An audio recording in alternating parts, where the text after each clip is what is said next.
As the crisis in Syria deepens, showing no signs of abating, thousands of refugees have fled to neighbouring countries and the spillover has now come to Europe. Last year, 637 Syrian refugees asked for asylum in France. That's more than 500 compared to 2011 when the conflict began. They escaped a war which has claimed the lives of more than 100,000 people. But beyond Syria's borders, refugees now face the challenge of claiming asylum.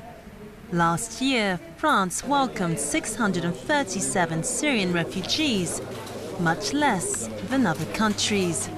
When I compare this number with Germany, 8,000, and Sweden, 8,000 also asylum seekers from Syria last year, is that French reception system is considered as not so attractive. The rate of recognition is quite fair, but in the same time, France is not so generous concerning the condition for all asylum seekers. It's not particularly Syrian. Lack of housing and social security have discouraged refugees from seeking asylum in France. In this Paris refugee shelter, there are only 300 homes available to 6,000 new arrivals. I came to France not out of choice, but out of obligation. I was obliged to do so because of the war in Syria. My brother was able to help me come here. It's true that Paris is the most beautiful city in the world, but I don't see beauty. All I see now is war. His ID card was one of a few objects he was able to take with him when he fled homes last July. Abdul was granted asylum after 4 months, during which he stayed with his brother. His case is exceptional.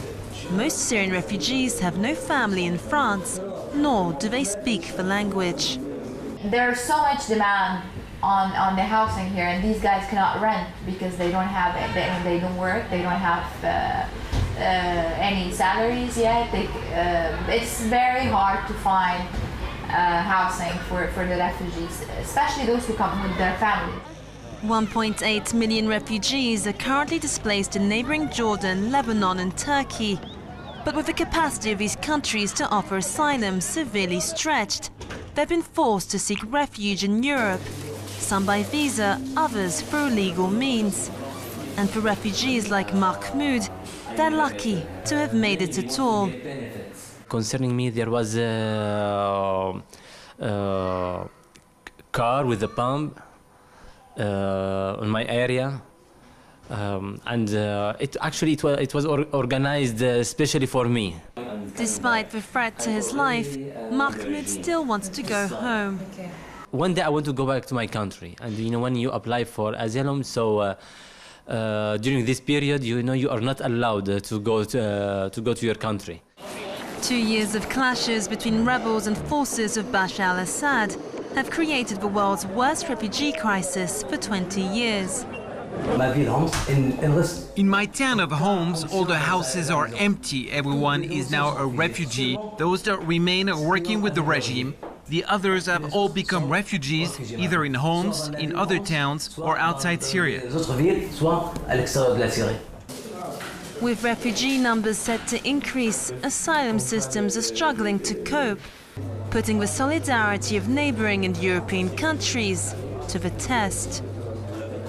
Syrian refugees can wait up to 6 months in France before being granted asylum. That's nearly 3 times longer than countries like Germany and Sweden. Although claiming asylum is easier for them compared to other refugees, most prefer to avoid the lengthy procedure and hang on to their passport.